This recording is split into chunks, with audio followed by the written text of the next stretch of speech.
Good evening and welcome to the Township of Woolwich Council meeting on June 6th, 2023. We are now live on YouTube and also on Rogers Cable this evening.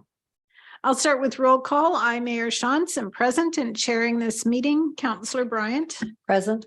Councillor Burgess sends regrets. Councillor Cadeau. Present. Councillor Grant. Present. Councillor Schwint. Present. Thank you. I need a motion that council reconvenes in open session. Moved by Councillor Bryant, seconded by Councillor Cadeau. All those in favor? And that's carried. Thank you. I acknowledge the land on which we live has been here from time immemorial, and that Indigenous people have lived here from time immemorial. I thank the Chinatan, also called the Attawandaron, the Anishinaabe and the Haudenosaunee people who have lived here and cared for this land and who continue to share and steward this land with us. May we together learn to care for each other, our flora and fauna, and the land that sustains us. 2 years ago, today in London, a Muslim family lost 4 members in a hateful and targeted act. Tonight, the Coalition of Muslim Women are holding a vigil from 5:30 until 7:30 to remember the family and to bring attention to the issue of racism and hate-motivated violence. And so before we start our meeting tonight, I'll just ask for a moment of silence to remember the lost family and also to consider the issue of hate-motivated violence and how we can work towards eliminating that.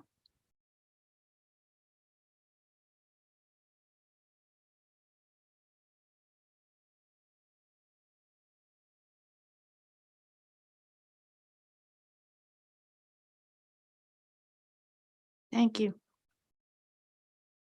Are there disclosures of pecuniary interest? Seeing none, there's nothing to come forward from closed session. We have minutes from Council of May 16th and Committee of the Whole for May 30th. Is there a motion? Moved by Councillor Schwint, seconded by Councillor Grant. All those in favor? That's carried. Thank you. We have no public meeting, but we do have a presentation, and I will call on Jeff.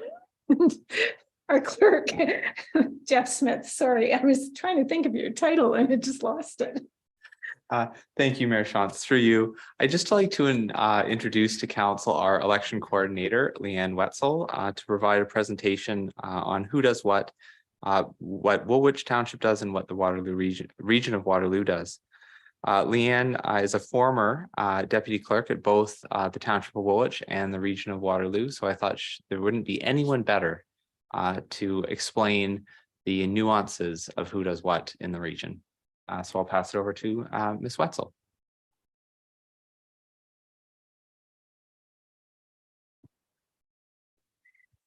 Thank you, everyone. Thanks for having me this evening. It's been a while since I've been in the council chambers, so it's kind of nice to be back. So we just want to thank you for the opportunity to share information about how the region and the area municipalities essentially operate and how local government impacts our lives. In my former life with the region of Waterloo, we developed a municipal education outreach program, and that was developed by staff in the clerk's office. And we would take it to basically grade 5 and grade 10 classes. But we kind of looked at it and thought this is a really good opportunity to talk about what the region does and what the area municipalities do and explain a lot of those differences. So I've kind of garnered a lot of this information from that presentation because, you know, there always was a bit of a mystery about what's going on. And I've got Francis here. So we're just going to go over very briefly, just a quick intro history, and then talk about responsibilities, and then leave some time for questions that you may have. All right. So here's our history story. The region was incorporated January 1st, 1973, under the Regional Municipality of Waterloo Act. So officially 50 years this year. So happy birthday to the region. And really happy birthday to the Woolwich Township as well, because you were created under that act as well. So also incorporated were the 7 lower tier municipalities at that time. You here in Woolwich Township were comprised of the complete former township of Woolwich, the complete former town of Elmira, and the northeastern portion of Waterloo Township. Waterloo Township was really essentially carved up and went a portion here, a portion to Cambridge, and a portion to Wilmot Township. So it was it kind of swung around the bottom of the region. So when you're looking at any archival information, you'll see former Township of Waterloo in a lot of documents as well. So this is the region as you know it today, the 3 cities and the 4 townships as outlined there. I guess I should preface that, I know there are some rumblings from the provincial government. I'm not here to comment on any of that. I'm not here to talk about, but I'm here to tell you kind of where we're at today and what's going to bode for the future. I guess we'll all wait and see. So of course, the region is a blend of urban and rural, being those 3 main cities and then the 4 townships. But even in your townships, you are a blend of urban and rural. You have a beautiful blend here in Woolwich. You've got, your main population areas. And of course, Elmira was always the biggest center, but Breslau really is growing and expanding to compete with a lot of those services. So again, at the time, the Regional Municipality Waterloo Act in 1973, there were 16 municipalities within the former Waterloo County, and then they were reduced to these 8 essentially, if you count the region as a municipality. And of course, each one has its own mayor and council, which you're all aware of. So just to talk about regional responsibilities, a lot of this you may be aware of, but it's just always a good refresher to know what those responsibilities are. So the region looks after social services, and that's pretty encompassing group there. Housing and shelter being the big area. Sunnyside Home is owned by the region of Waterloo. I'm not sure if everybody knew that. So that is the one long-term care home they own. Childcare services, and I know, it's had a lot of healthy debate in recent years, but essentially the region still looks after providing childcare services. Employment support used to be known as employment and income support, and Ontario Works. Public health, of course, is a huge area. Paramedic services falls under there. And of course, the response for COVID-19 fell into public health and still continues today with that. Infection and disease control, vaccinations, your food and water inspections, and healthy living is there. Of course, the airport, standalone Regional Waterloo International Airport, police services, water and wastewater. We'll talk a little bit about that in a minute, about the difference between what the township does as well on that. Environmental sustainability is, of course, a big keyword now. Waste management, the region looks after the recycling, the green bins, and the garbage pickup. Grand River Transit, which of course has expanded here into the township, which is excellent. So you're getting bus service here, and which will easily connect you to the Ion down at Conestoga Mall stop. And then provincial offenses court. So that's of course where your speeding and parking tickets are. And I'm hoping that none of you have ever had to visit provincial offenses court. But it is a service provided by the region. Your township responsibility is very encompassing. And we always talk when we speak to grade 5 classes, especially about when you wake up in the morning, what are some of the first things you do? And, the kids would be, they got very generally go play video game or whatever. And we say, okay, but like, did you turn on a light? Did you turn on a tap? Did you get water? How do you get to school? Well, we walk on a sidewalk. Okay, well, where do you think that sidewalk comes from? And talk about how local government impacts every aspect of their life. When you get home from school, what do you do? Well, we go play soccer, or we go swimming, or we go to the arena. Again, these are all facilities that are offered by your local government. So just so they could connect what it is that this government body does. Surprisingly enough, most kids are very aware of federal and provincial and what they do, but they really didn't understand the municipal. So we've kind of, really made it in their face. So, but of course, here at the township, your recreation, you've got parks, swimming pool, the arenas, your planning and development engineering services, infrastructure services, which, have to look after sidewalks across the township, building inspections and permits, your property tax collection, which of course you turn that money over, some of that money over to the region to keep their coffers going. Animal control, dog tags, dog kennels, all of that, vital statistics, marriage licenses, fire and emergency services, and the dreaded municipal drains. Part of my life that I'm glad I don't deal with anymore. So it was, there's a lot of municipal drains in Woolwich Township. I remember it well. Is it yours now, Jared? I apologize. I apologize. So these are services, of course, that the region doesn't provide. You provide these, you have the expenses for all of these services. And, it can be demanding. There are a lot. You get requests for, more parks, more, maybe a new arena, maybe a new pool. When we look at some of the neighboring municipalities, the recreation facilities that they're looking at building, these come at a great cost. So, these are, all of your responsibilities. And, you have to maintain everything, and you probably, you deal with the calls about the maintenance on the soccer fields, the ball diamonds, that type of thing. And people need to know where to go. So I believe they can still register births and that type of thing. Jeff's giving me the good nod. Things haven't changed too drastically. So those type of things all happen here through your municipal office. But then looking at the shared services that you have between the region and the area municipalities. So you have regional roads and you have local streets. So if you think about your main arterial roads, so right out front here, Church Street, Arthur Street coming into town, regional roads. Your local streets would be right here, Maple Street on, your side entrance, your more residential streets. And that's purposeful, right? Traffic lights fall under the purview of the region. So, and in most traffic lights you'll see at the main regional road intersections. There are some exceptions, of course. Regional libraries is an interesting little twig because I'm going to get a few more there. In the cities, of course, you're probably aware, the cities look after their own libraries, but here in the townships, the region runs the library system, but you, the township, need to secure the property for those libraries. And you've done that in a lot of your communities here in Woolwich, especially. And I know that you're having some discussion for Breslaw now. So yeah, so the libraries are, a little bit different in how it's set up so that the region still looks after, but you still have to secure the property.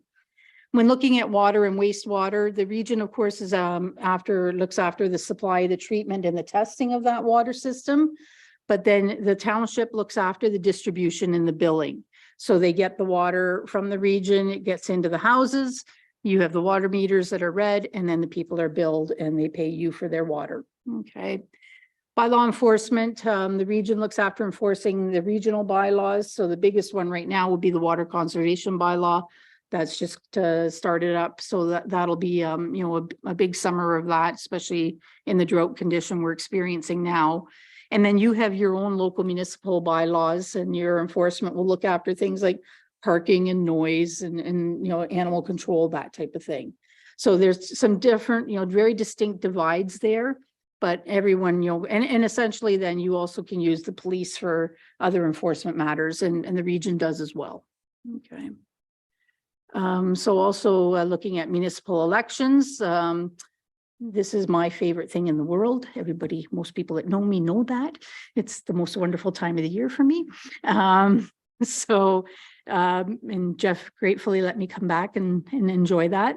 So at the regional level, they actually only elect in this area, the regional chair. And the region will take in the nomination papers, but they'll turn to the township and say, please put these names on your ballot. So without the township, the region wouldn't be able to have their election.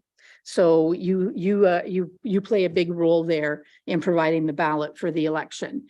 The area municipalities, of course, is where you do the election of the mayor, councillors, and school board trustees. I should note at the regional level, and I think I mentioned it coming up, there are also directly elected councillors, but those are for the 3 cities only at this time.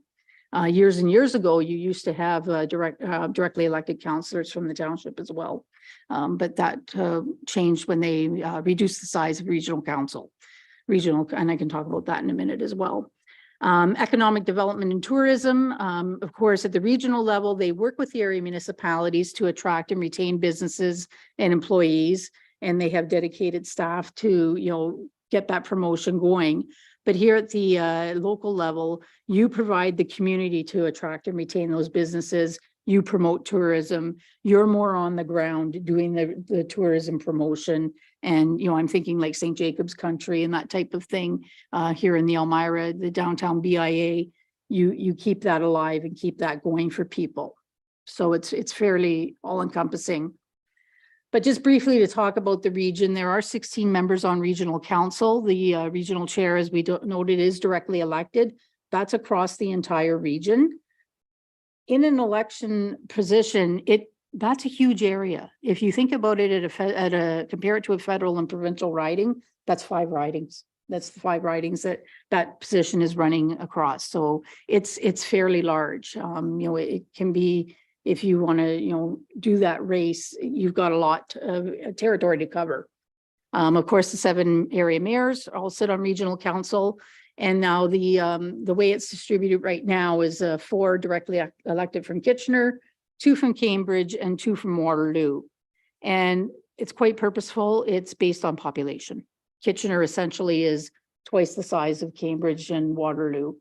Cambridge and Waterloo are, within about 20,000 people of one another. And that's how it was set up. Originally, regional council, when it was formed in 73, was 26 members. Then it was reduced to 25. It's kind of odd, just a 1-member reduction. And then in 1997, I believe it went down to the 16 members. So, and that's where it's been. There's been some movement over the years every now and again. Sandy, I don't think any on your time, but there was, I think, one attempt to increase the size of regional council, but it didn't go anywhere. So, and of course, we haven't seen a lot of appetite for that at this point, but working together, lots of collaboration between the region and the area municipalities, especially here locally with Woolwich.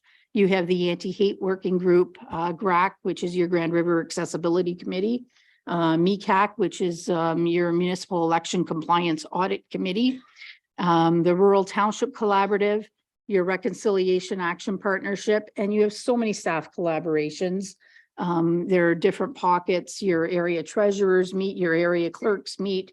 I'm sure, Jared, your engineers get together, the planners I know do. So there's lots of collaboration amongst the staff at the 2 levels there. Lots of presentations and touch points. I believe you just had regional staff here recently for the Transportation Capital Program. So that's an annual visit that they make, and you're welcome to request at any time. You can have, if they want to talk about libraries, affordable housing, transit, any of those other services that are impacting you, they definitely would be more than happy to come visit and have a chat. So that's basically just kind of a very brief overview of those responsibilities. Definitely welcome for any questions. But if you aren't sure on any matters, just reach out to township staff. They'll provide the assistance you need at any time. So, thank you. Okay. Thanks, Leanne. It's good to have you back in the council chamber. Thank you. Questions? Oh, yeah. Carol? I'll just extend my thanks to Leanne for coming out. I think this was something that we requested to be moved out of closed from a training perspective, so that not just us could learn more, but also so that constituents and residents could also learn a bit more about the nuance between the two, because it can be confusing at times. Exactly. Thank you. You're welcome. Okay, I'm not seeing any other Great. questions, so Great. thank you very much for Thank that. you. Appreciate it. Okay.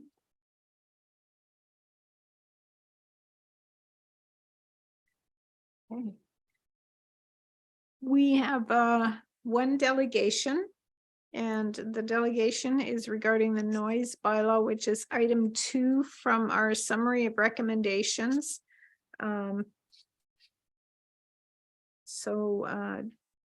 Michelle Booth is our delegate. And so welcome, Michelle. Before you start, I just have some instructions that I need to read here. So you have a maximum of 7 minutes to speak. there'll be a timer on the screen and you'll hear a warning when you have 1 minute and then when your time is up again. Once you're finished, please wait for questions of clarification from council. When there are no more questions for you, then please turn off your microphone and your camera. And you're free to listen in on the rest of the meeting, or you can leave whenever you want. And council discussion and debate will begin when all of the questions of clarification have been finished. So, Michelle, welcome and go ahead. Thank you, Mayor Shantz, Township staff and council. I appreciate the opportunity to be a delegate this evening. And as you mentioned already, I'm here to talk about the noise, proposed noise bylaw. I am a resident in St. Jacobs, and you can think of me living as behind the old meat and cheese or toy soup, kind of in that area.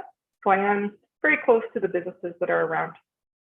The first thing I wanted to talk about was the 55 decibels that was brought up last week.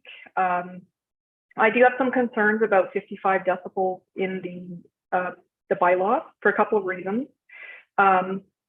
The time, later in the day, I think it is much quieter. And if we look at Waterloo, their bylaw for noise, after 5 p.m., they actually don't have any amplified music. So that 55 decibels actually runs from 9 until 5 in residential areas. And then they don't have amplified music after that. Another thing to consider is exactly where is that 55 decibels being measured. It is an outside, this is the outside 55 decibels. I understand 45 for inside. So if we're thinking about point of reception, so that means that the measurement would be taken on my property, say on my deck where I'm sitting outside, during the evening, maybe listening to a podcast, having a conversation with my parents or my husband. If we're into the 55 decibels, it starts to get into a bit of a competition for the conversation that's happening. So something that's lower would be better. And I'm wondering if it's 55 decibels on my deck, then I'm wondering if perhaps it's too loud at the point where the noise is actually being generated. Is it potentially a concern about hearing damage? Or as we've experienced, when it is loud, people do start to shout or talk loudly over the music. So I would suggest for that reason, the 55 decibels is probably a little bit too loud. And I would suggest it would be great if we could go back to 50 decibels and give that a try for a year. Another concern that I have is around the 9 a.m. to 9 p.m. and the 9 a.m. to 11 p.m. on Fridays and Saturdays. I think this is too late. I do, and I know I've talked about this as a delegate a couple of times, I do value that time in the evening and night to rest, recuperate, and I find that that's important. There's a lot of information, a lot of studies from the World Health Organization and others about the importance of that quiet time in the evening, as well as the duration and cumulative amount of noise. This is noise that we're saying that we can control. It's not things like trains and planes and all of that, where we're told those ones are not part of the noise bylaw. So I would like to see the time to be a little bit earlier in the evening. I wanted to give an example of something that, just to give an example of the experience of an event and the experience for residents. So there was a live music event that happened at the start of May. This was actually brought up at the meeting last week. To find out more about noise exemptions, there's a webpage that the township set up in the past year, instead of sending things out. Originally, the businesses whoever had the noise exemption were responsible. The BIA also has an events page. So basically, we have to constantly be checking this and kind of plan our life around this. But basically, you need to go to the website and check it out. And this particular event, the noise exemption was from 3 to 4 p.m. The music actually played at another business, another part of the village earlier in the day, and then they were 3 to 4 at this business nearby our home. The music actually played from 3 to after 5 p.m. Residents were impacted. Let me tell you about that. And I'm just going to tell you a little bit about the residents who are on either side of us. So resident to the north, super loud, person was trying to work inside with everything closed, windows, doors all closed tight. They were trying to do some work for the following week, and they needed to watch videos as part of this. They had to actually use closed captioning. It was allowed. Their son, as well as a friend, were playing a hoops game outside, and they weren't able to continue with the game because they couldn't communicate with each other in the driveway, so they just abandoned the game. Personally, we found it to be ridiculously loud. When we checked the amount of time, we said, okay, it's over at 4, so we're not going to worry about it. I think our neighbor to the south also had the same kind of feeling. We'll just put up with it for an hour. All of the neighbors contacted bylaw either through the form, an email, or a phone call. And we did get 2 responses for these.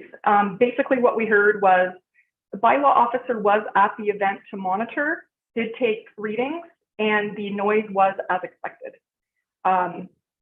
We also heard that the event was over at 4 and they saw everyone packing things up. We know it wasn't over at 4. You can check when the requests were made. So it definitely was not over at 4.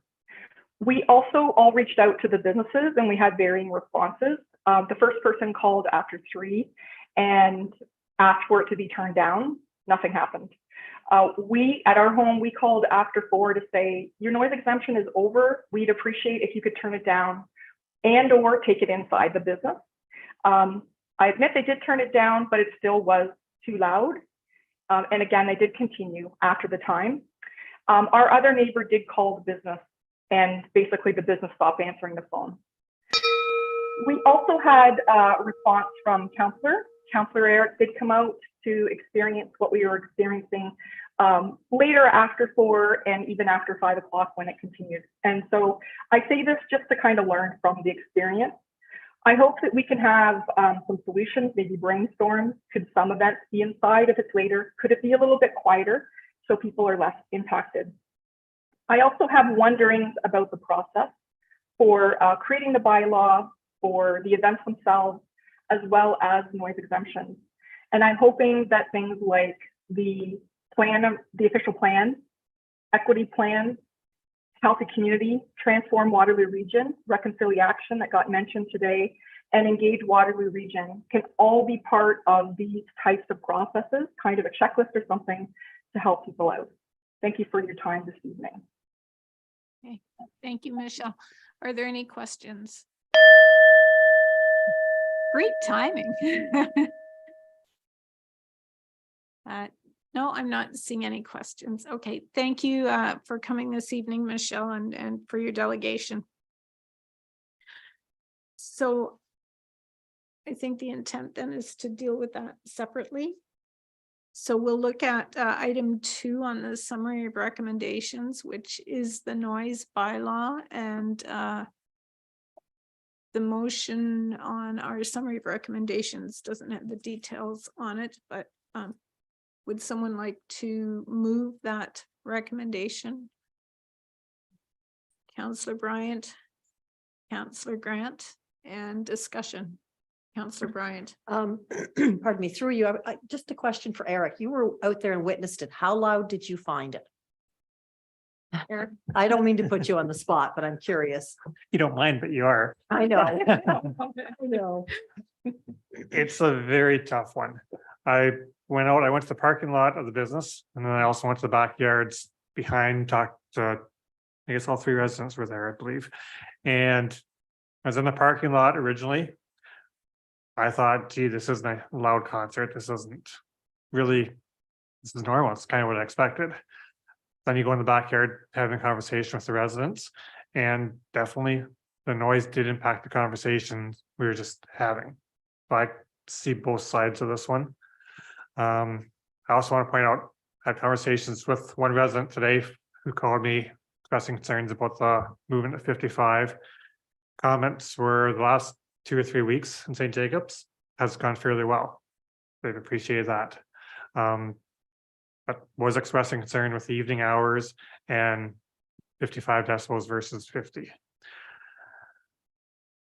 My personal opinion, we're in a tough situation because we've got an urban core area with permitted uses and normal activities right adjacent to the residences. And It's a balancing act. It's the balancing act. My thoughts right now is I struggle with changing the times because that will just impact the businesses too much. I'm wondering if going back to 50 for the trial summer is worthwhile and revisiting in the fall and seeing. Talking to business today, so the BIA meeting before I came here, that's why I was late. And they were surprised about the process. They thought they spoke last week and were surprised we're talking about it again. They would rather had all condensed together. But they thought they've been trying to take measures so they can be respectful, but they recognize that they're at beside houses. Okay, then I guess my question to Jeff is, what were the numbers again? Your people, I think, were measuring, were they not at the event? What numbers were they coming up with? Through you, Mayor Shantz, I'm sorry, I don't have the numbers off the top of my head. Okay, For the specific event in May, we did allow for a higher level than the 55. okay. So it could very well have been that the music was beyond what would be allowed as of right under the bylaw if it's passed. Just on the enforcement process, though, I can share that the musicians appeared to be packing up at 4. Our Right. bylaw officer said that's exactly what I would expect to see.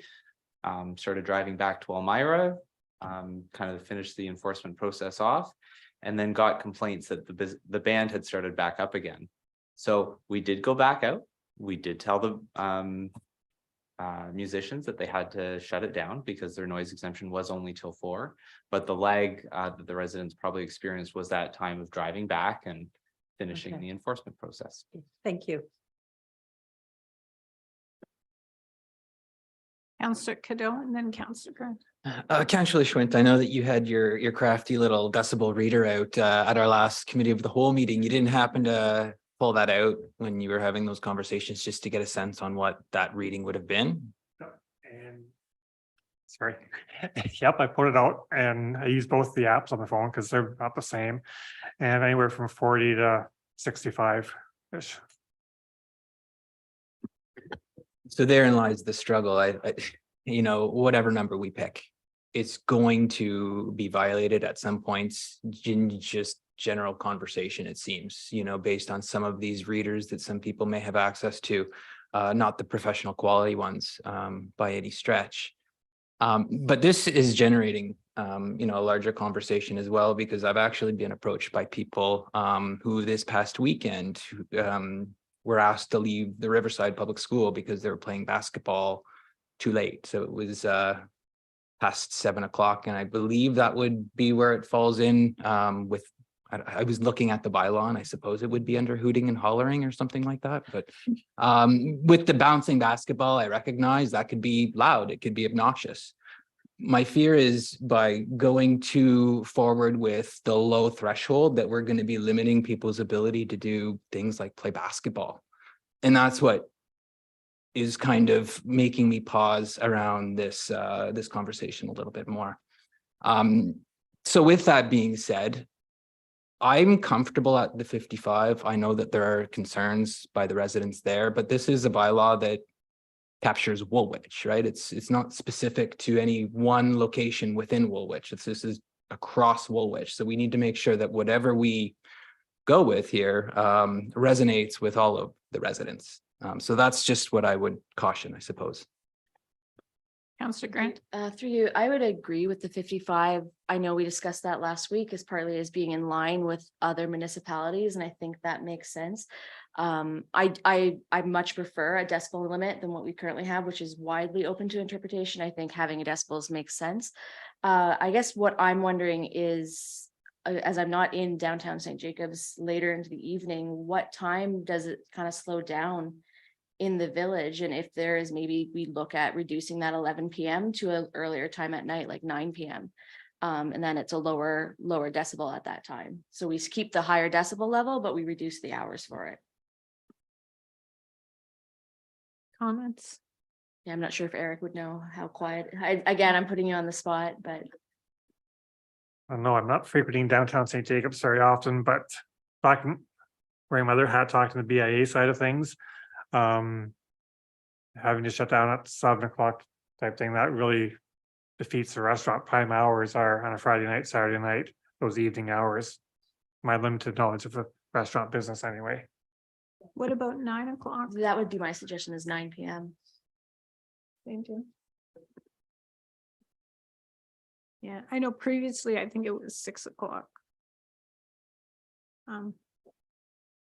Okay, did you want to go ahead? Through you, Mayor Shantz, violent enforcement officers have been down to St. Jacobs quite regularly. I think there are definitely businesses that are still operating until 10:30. So it would, as Councillor Schwinn said, I think it would impact those businesses to go with an earlier time frame. Just in terms of the noise that is down there, the village does quiet down. It does become quite quiet. I've been out measuring on a weeknight and found anywhere between 40 and around 50 decibels, sort of after 9 o'clock on a weeknight. Before that, there's quite a lot of ambient noise in the village. There's a regional road, truck traffic, people walking and things like that. On the weekends, what I've experienced is after 11 o'clock, Friday and Saturday nights, it does quiet down quite a bit. Of course, there are 2 wedding venues. I found that the residents, the business owners of those venues are very diligent in meeting with residents and keeping their customers inside. That's not to say that I'm sure there isn't some spill out every once in a while. And we've definitely received complaints about people walking home from establishments. But that's not something, if it's sort of transient in nature, not consistent yelling, things like that, that we would look at under this bylaw. So I hope that helps. Councillor Grant and then Schwinn. I wonder if there's maybe merit in the discussion of if we keep the 55, but after like say 8:30, 9 PM, it's a reduced decibel limit, so that we're kind of approaching it from the perspective of we're trying to work with the businesses to allow them to keep going later into the evening, but we're also respecting the fact that there are residents living in the village close to these establishments that maybe a lower decibel limit would be to the benefit and kind of find a happy medium. Okay. Right now, the motion is outdoor music limit of 55 decibels. So that's what's on the floor right now. So if someone wants to change that, we can amend it and see if it's a friendly amendment, Yeah. or we can vote on it. The amendment I would maybe suggest is perhaps after 8:30, 9 PM, we're looking at something at the 50 or even the 45 to reduce that level to lower. I'd be more inclined to do the 50 to be a bit fairer to what the residents have already been told and discussed about. But that might be a better solution, that we allow 55 throughout the day. And then after that quiet time period where people are winding down, the residents, they have a slightly lower decibel. Councillor Schwinn, sorry, you were on the list, I think. Going to be an amendment before I speak. I'm gonna let you speak and then we'll go there. Okay, so there's 2 other points I was going to raise. I want to make sure that part of the motion is we will revisit this issue in the next 12 months. I think that's really important to the residents and the businesses, make sure we get this as right as possible. And secondly, I think when we're doing our official plan review and discussions there, we have to recognize that the Woolwich Township noise bylaw, but what's appropriate in downtown St. Jacobs and I'm gonna call it the restaurant area, is gonna be different than what's appropriate on my farm property, different than industrial area or a residential. And I think those are factors that should be taken into account when arbitrary noise levels are decided upon. Okay, thank you. Jeff, did you want to comment on enforcement in different areas? Yes, Mayor Shantz, through you. From an enforcement perspective, I could definitely think of 1 or 2 businesses outside of St. Jacobs that would have a challenge operating with an earlier end time. In terms of, I was just looking at the bylaw, I think it's something we could write into the bylaw if that was council's desire, just sort of looking at the way it's worded and we could create another section here. So I think that we can make that happen from just wording perspective. I think the bigger challenge will be the few businesses that have been really up till now. We've been looking at the hours of operation have stayed pretty consistent from when we first went out for public consultation. And I don't think the businesses have had a chance to sort of express concerns with reducing the amount of time. However, ultimately is council's decision what you want to do. Councillor Grant. I think my suggestion was more not a reduction of the hours, but we maybe are doing 55 to later or to say 7:38 or 9. And then after that, we maintain up to 11, but it's at a slightly lower decibel level. So it's still maintaining that 9 a.m. to 11 p.m. operation hours. We're just reducing maybe the last 2 hours, 2.5 hours to a slightly lower decibel rate to just be respectful of the fact that people are maybe winding down for the evening. Okay, so from a process point of view, I guess Councillor Bryant and yourself moved and seconded it. So if you wanted to make an amendment, it would be up to you to consider whether it's a friendly amendment and just change it that way. Or not. I'm not sure what you want. Oh, I will maybe let. Yeah, go ahead. I thank you through you, Mayor, to Councillor Grant. I appreciate that idea, and I think that it has some value. I think that one of the concerns I may have is it just may add that point of contention, whereas we're at that time now and you haven't turned it down, and then the call goes to bylaw. I mean, I think that whatever we decide, we're trying to alleviate some of those interpersonal conflicts that are happening, in St. Jacobs and across Woolwich. So my concern is we could just confuse people more than, mitigate some of the negative consequences. So I suppose that would be the caveat in going with that approach. Councillor Bryant. Through you, my concern is we're dealing with St. Jacobs. What about the rest of the township? I mean, if we have restaurants in Elmira or Breslau or any place else, do they want to fall under that same control if there's nothing around them in the way of residential? So I think we got to be very careful with putting restrictions in that would benefit St. Jacobs, but they could hinder other parts of the township. And I think that needs to be a concern. We've got businesses that need to thrive, not be restricted and close up and leave. Okay. There is a motion on the floor. The motion on the floor is noise bylaw with an outdoor music limit of 55 decibels. The amending fees and charges bylaw that was attached, and then to conduct a public review of the bylaw within a year and report back to council. That's the motion on the floor. Or is there any other discussion on the motion? Councillor Schwint, you want to say something? Pardon me, so I was trying to buy some time there. Councillor Bryant put me on the spot, so I'm going to put Clerk Smith on the spot. The conversation about 50 versus 55. My biggest fear is I'm glad we have a number that we can use for bylaw enforcement, but what's the error range that we're going to use when measuring? How accurate and sustained are the measurements? Through you, Mayor Shantz.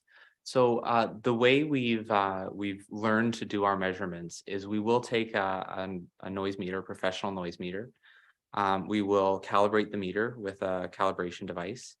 And then if the officer suspects that someone is too loud, they'll turn the meter on and we'll take a measurement for 20 minutes.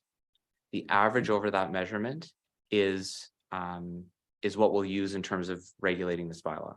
So if as the motion on the floor is 55 right now, if the person is over 55 decibels in that 20-minute period, on average, we will tell them to quiet down or turn it down.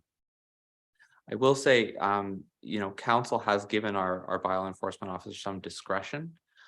Same like a police officer has some discretion. If it's, if you're driving 51 in a 50 zone, an officer may not pull you over depending on the circumstances. So just giving that, allowing for that discretion to continue. The officer does have to look at the situation, the time of day, the type of complaint, all sorts of different factors. Even I think I shared this at the community meeting that we had. the level of base makes quite a bit of a difference. So we actually found a business that was operating within that limit, but their base was so high that they were rattling the windows of a neighboring property owner, and we compelled them to turn down the base. That doesn't really register on the meter, but you can hear it with human ear. So there is some discretion that the officers have to have. You know, you could be on the meter, but your base is really pounding and you're really shaking your neighbor's windows. We're still going to tell you to turn the bass down or turn your music down or stop if the officer thinks it's inappropriate. Councillor Grant. I just a follow-up question for Clerk Smith on enforcement. When a resident complains, is the measurement being taken place at their residence? So if they're saying it's too loud here, or do we take that and measure it like at the source? I'm just trying to figure out if it's a point of origin thing, because obviously I would assume it'd be louder necessarily at the source, but if someone feels that it's quite loud in their residence, it just might be a little different. I'm just curious. For you. The way the bylaw is written was to take the measurement at the point of reception. The way that's defined in the bylaw is an indoor point of reception, indoor living space. So we're not, you know, doing attics, basements that aren't finished, those kind of things, or an outdoor leisure space. So that again would be something like a deck, a patio, where someone would be impacted by noise. But you know, a good example might be a farm property. We're not taking it at the very corner, the very back corner of that farm property, if the house and the deck and the patio are, you know, 50 feet away. Here.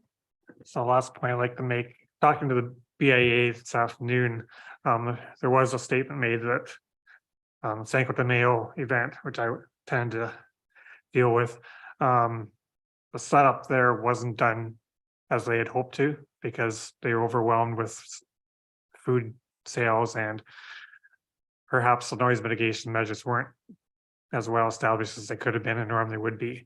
So I guess I'm wondering, on an ongoing basis, will staff be working with these establishments to come up with best practices on a given site to make sure mitigation measures are implemented? It's talking residents and businesses, both would admit things are getting better. So that's the good news story in all this. I don't want to lose that progress. If we can keep working to improve our practices, I think we can get to a solution. I'm not saying do that in the heat of the moment when the noise is happening, but ahead of time, I'd like staff to be prepared to invest some time and thought into working with our businesses. Again, through you. I think the best example I can give to answer your question is music festivals that we've had in St. Jacobs. So what we heard from the community feedback session regarding the jazz festival was that 21 was too loud. Definitely some complaints about that, but 2022 was a lot better. So I think we were able to learn from that and hopefully make you know, event that was really popular for residents and tourists and things like that, but also that was supported by the community. In 2022, we had complaints about Coltroon Music Festival being too loud. Again, we're trying to mitigate those concerns. Still want the festival to go on. Definitely had some people recently email me to make sure that the festival was still happening. So there's definitely some interest in the community to make sure it happens.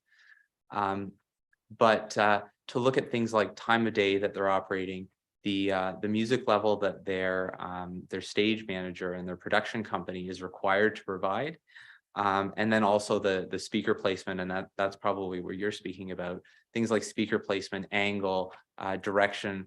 We've learned that we can help mitigate the impact of noise by doing those things, and I very much hope that Coltroon this year will be mitigated from a complaint perspective, but still a very successful event from a tourism type perspective. There's a motion on the floor. I think I'm going to call the question. All those in favor? And that's carried. Thank you. Good discussion.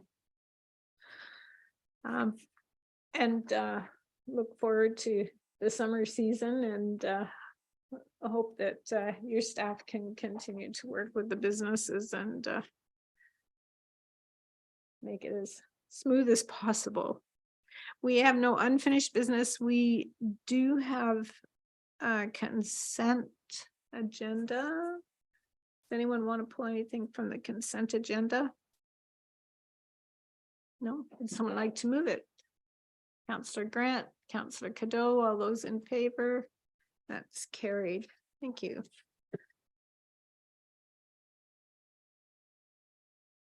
So. Recommendations from Committee of the Whole of May 30th. We have items left on there, 1, 3, 4, 5, and 6. That was part of consent. Excellent. 12, yes. Yes. Super. Staff reports and memos then. Council meeting schedule direction for 2024 to 2026. Deputy Smith. Deputy Clerk Smith. Thank you, Madam Mayor. Clerk Smith, Deputy, pick the right word. Thank you, Madam Mayor, and good evening to you and the rest of council. At the April 18th Committee of the Whole meeting, council directed staff to report back in June to seek direction from council prior to creating the 2024 council meeting schedule. Council also discussed during that meeting the possibility of reducing the number of meetings in a year. Before you this evening is a report that has outlined the current process that staff have utilized to develop the 2023 council meeting schedule, as well as 3 other methods that staff have investigated and could be used to develop a meeting schedule.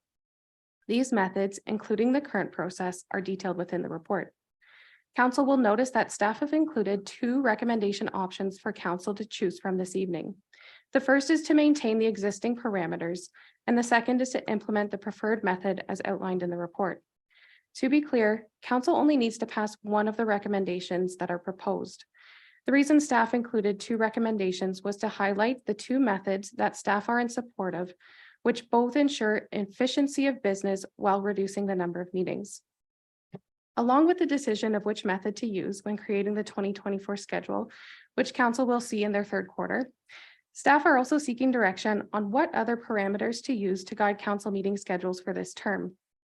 In the past, direction has been given to avoid scheduling meetings after a long weekend, on commercial holidays such as Valentine's Day or Halloween, during March break, July, and the weeks after Christmas and New Year's Day. Lastly, there was also discussion at the April 18th Committee of the Whole meeting regarding reducing the number of meetings after this year's summer break in July.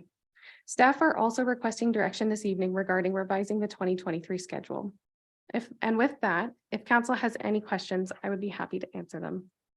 Okay, thank you. Questions, Councillor Bryant? Thank you. Through you, and I don't know whether it's Clerk Smith or Deputy Clerk Smith takes this one.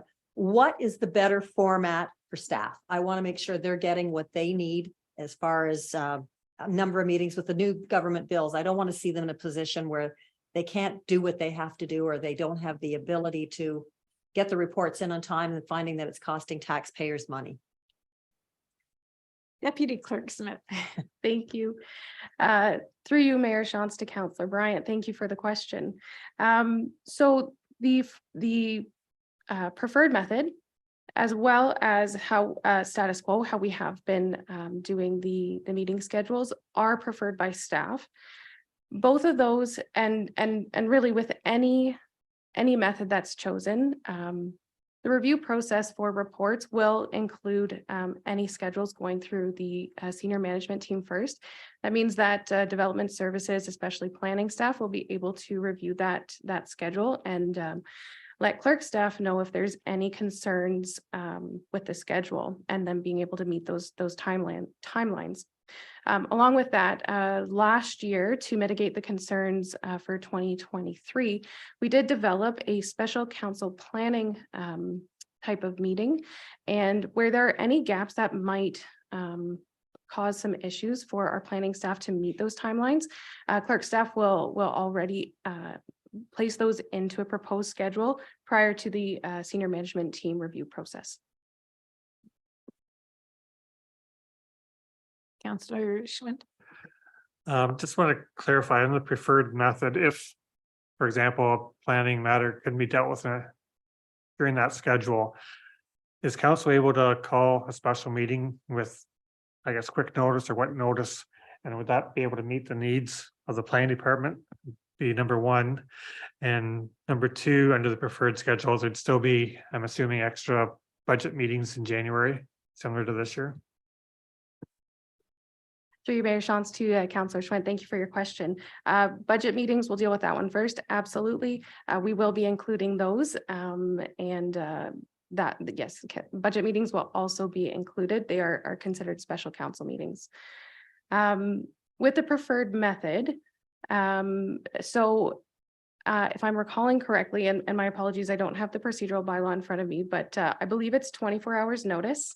I got the thumbs up from Clerk Smith. 24 hours notice is required to schedule an unscheduled special council meeting.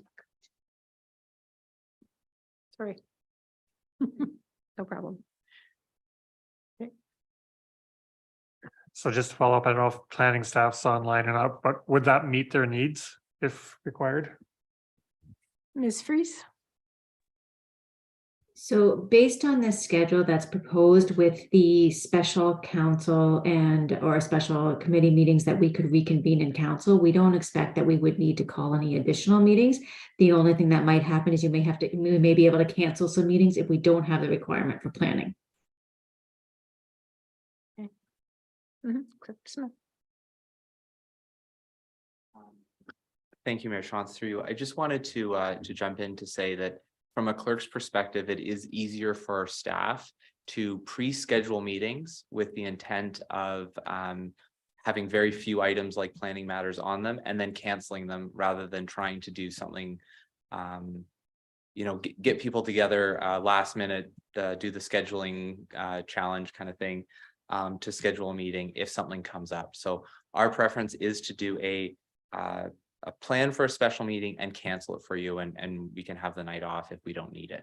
Definitely don't want to bring everyone in to do absolutely nothing.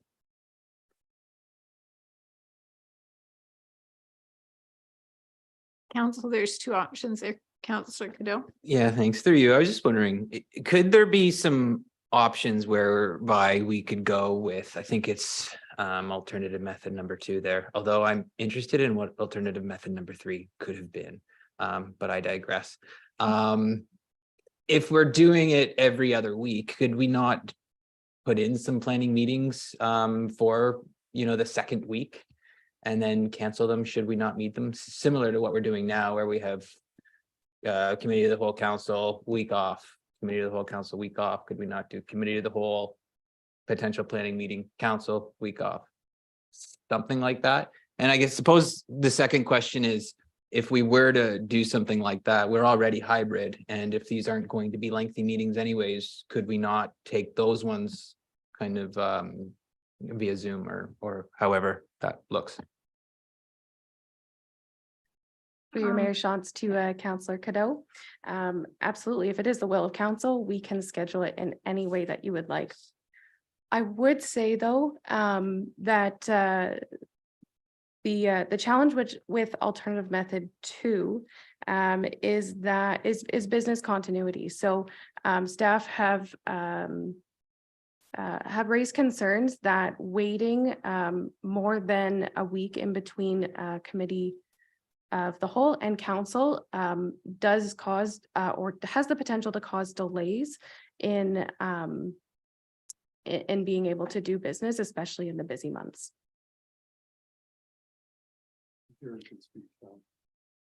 Jared. See, that's the advantage of being in the room. Thank you, Mayor Johnson, through you to council.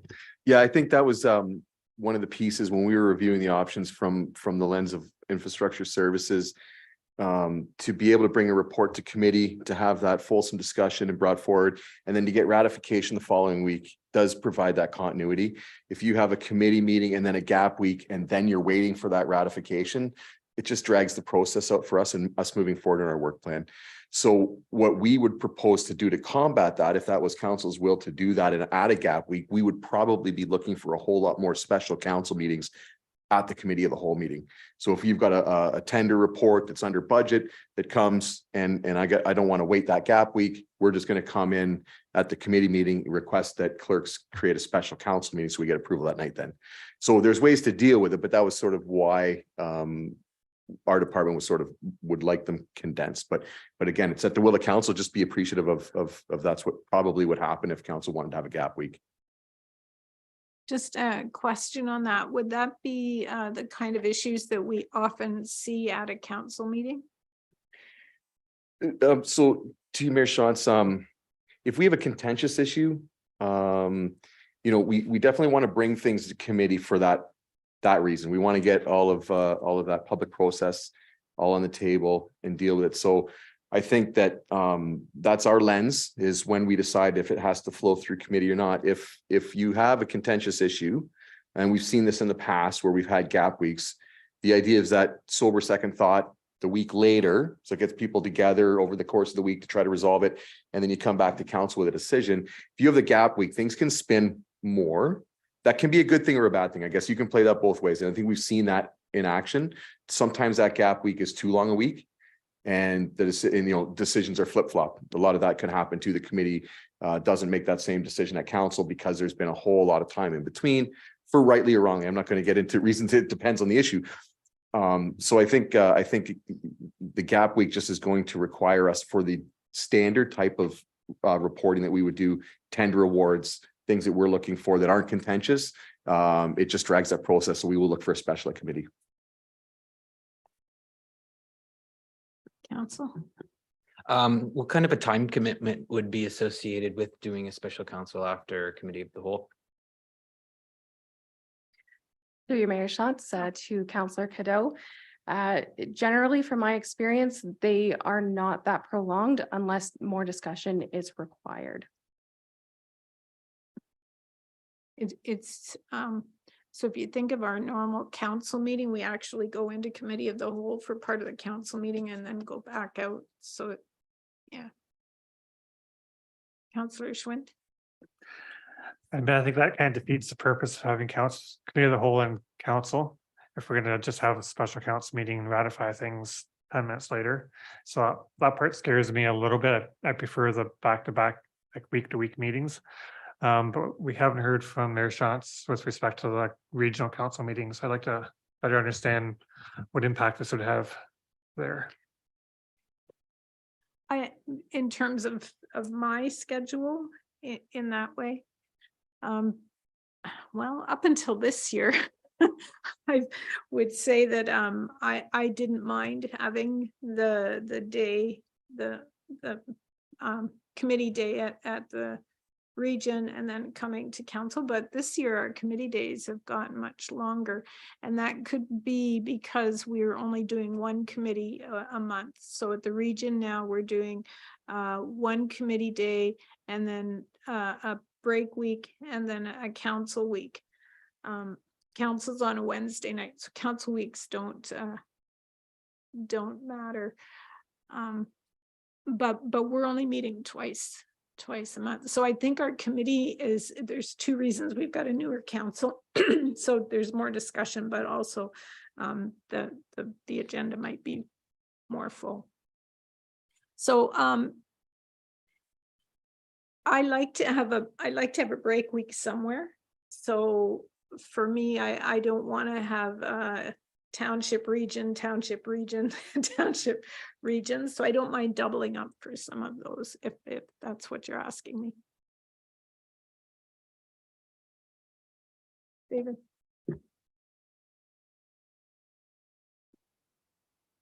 Yeah, thank you. Through you, Madam Mayor, to council. So I think it's fair to say one of the things we discussed when this came to senior management was the fact that we appreciated the fact that council felt that there probably could be some level of reduction in the number of meetings. So I think, it certainly was our preference to hit that objective by coming up with a model that it would at least, reduce the number of meetings per year as a start, and just like we've done with the noise bylaw, you could look at this as a pilot project, so to speak. But at the same time, we know we haven't spoke up enough in the past about the importance of business continuity and moving things forward. So I think, that's why you hear us speak to the fact that we hear from council. You wanted to come up with something that would reduce things, but at the same time, we're trying to direct you in a way to recommend a model that would still allow for the best business continuity and advancing things forward from the most efficient and effective perspective. So I think, as you've heard from Alex and other members of staff, that's why we're, directing or asking council to consider those more favorably. But recognizing, ultimately that whatever you do will be like the form of a pilot project, and you can see if it works. I would just note as well, though, because nobody's mentioned it, is, case in point, I think we were advised this week by Deanne that we have a bunch of special planning meetings that were placeholders in July. We're not going to need them now. Staff have confirmed that we're not going to need them, which is good news, which will not have a need for a council or committee or council meetings in the month of July. And hopefully there'll be more of that to happen as well, which will reduce the amount of meetings despite our increased obligations and meeting deadlines set by the province. Councillor Grant. Thank you. Through you to Deputy Clerk Smith. I'm just wondering, David's saying pilot program.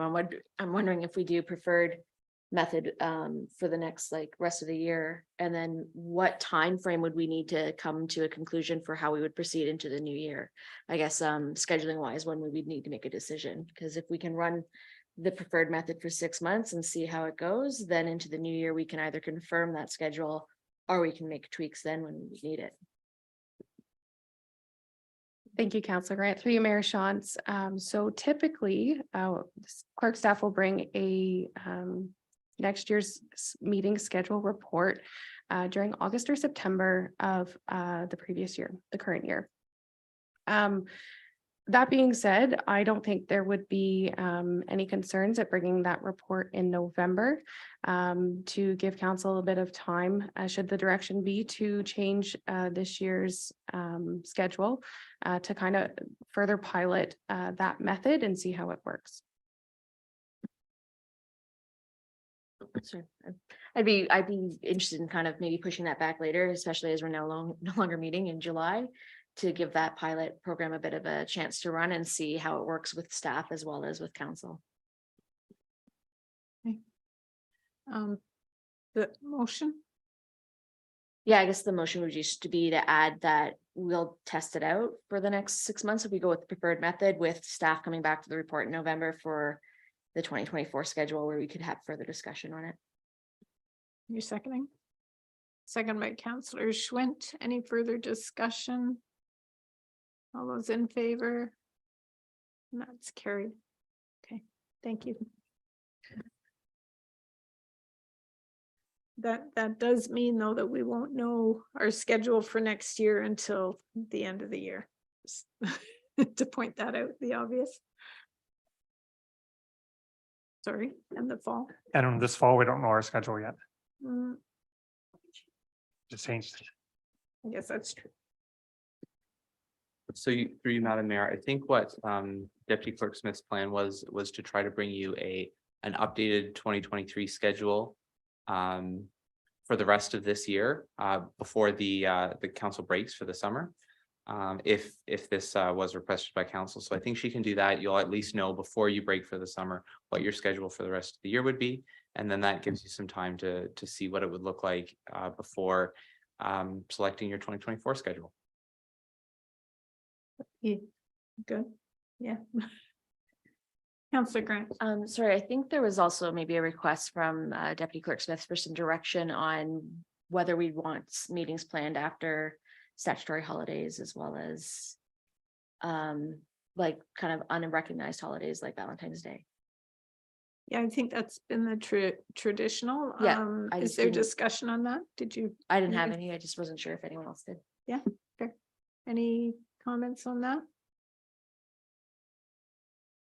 So carry on with I'm just looking, avoiding scheduled meetings following a statutory holiday and avoid Valentine's Day and Halloween and some of those days as much as possible. Yes. Okay. All right. There, we voted. Yes, we did. There is a resolution, a recommendation in the agenda. Sorry, the recommendation in the agenda is to a resolution for council members to participate in an all council meeting hosted by the region of Waterloo. And do we have a date for that? On June 23rd. Thank you. Someone want to move that? Councillor Cadeau, seconded by Councillor Bryant. Did you have a comment? Yeah. Just when do we see an agenda or what's topics for that date? Yeah, do you know? Through you, Mayor Shantz, the agenda hasn't been released yet, but the clerk's office, the regional clerk's office have said that they will send it to us as soon as possible, and I will circulate that to council as soon as I can. It's moved and seconded. All those in favor? And that's carried. Thank you. Pride flag raising ceremony. We did it's not the first time we've raised the pride flag, but it's the first time we've had a ceremony. It was very well attended. And I did make some comments. I don't know, Rick Smith, if you want to comment on it at all. No. Okay. Oh, they're pictures. Yes, that's what you're pointing at. We do have some pictures here. And I would also add that besides being Pride Month, June is also Indigenous History Month. And so we do celebrate particularly those two groups in our diversity, in our neighbors and in our community, who are striving for acceptance and understanding of, and I struggled with the right words here, and I came up with historic wrongs and even atrocities, and neither of those words felt right, but I couldn't come up with anything that I felt better about, but to say that those are two particular groups that we think this month of, and tried to do better. My comments at the flag raising were, if we lived in a perfect world, we wouldn't have to have days or months of recognition, but we don't live in a perfect world. And so this flag, for me, the pride flag, represents acknowledgement that we've failed many in our community in many ways, hope that we're moving in the right direction, and a belief that the future will be better than the past. And so to our to us LGBTQIA+, our Two-Spirit, our queer residents, our Indigenous friends, you are all an important part of our community. You matter more than you know, and we look forward to the many contributions you will continue to make to our life in Woolwich, and you should be proud of who you are. And I would open the floor if anyone else wants to make any comments. You can do that. Councillor Grant was there and Councillor Cadeau was there. And I don't know. Thanks, Mary. Yeah, through you. I just appreciated the people in the community that showed up for that event. You know, as co-chair of the 2S LGBTQ+ working group, we know that visibility is one of those things that's high on the list for community members. So to be able to get some community members together, you know, to have some dignitaries provide some responses, and, you know, the working group members as well. I think it was really nice, and I just appreciate everybody that made the effort to come out there, and people who shared some words. So thank you. Thank you. Through you, Mayor Shantz. I would echo Councillor Cadeau's words and just kind of say it was nice to see such a wide range of ages there as well. Young families, children, residents from across the township, as well as high school students. So that was quite nice to see. The other thing I would just kind of maybe point out is that we have our first Woolwich Pride coming up this month on June 17th at Bullander Park from 1 till 4. So that is sure to be a fun event as well. And I look forward to attending and hope to see many residents there as well. And our vice chair is, was a great, that's for the Pride event, right? From grade 11? From the work, yes, the co-chair of the working group was a grade 11 student, which was really nice to see. And they made some comments and it was really well done. Okay, if there's nothing else on that, mayor's report on regional matters. We had another long day today. The one thing I would bring forward would be, we talked again about automatic speed control, and we are putting a plan in place to try to cover all our school zones over the next 5 years. And regional staff are working with our staff to also identify schools that are on local roads as opposed to regional roads. So I'm hoping that's very collaborative. It's supposed to be. The other thing that they're looking at is a definition of community safety zones, because those are also eligible for the automatic speed enforcement. Sorry about my voice. I'm going to blame it on the smoke.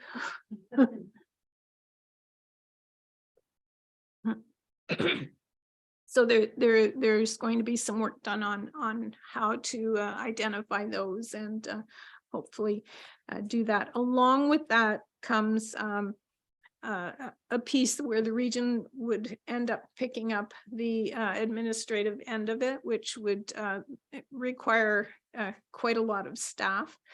But the understanding is that it would be self-sufficient. So we're looking at that. Are there any council reports or updates? No, seeing none. Outstanding activity list, anything on there?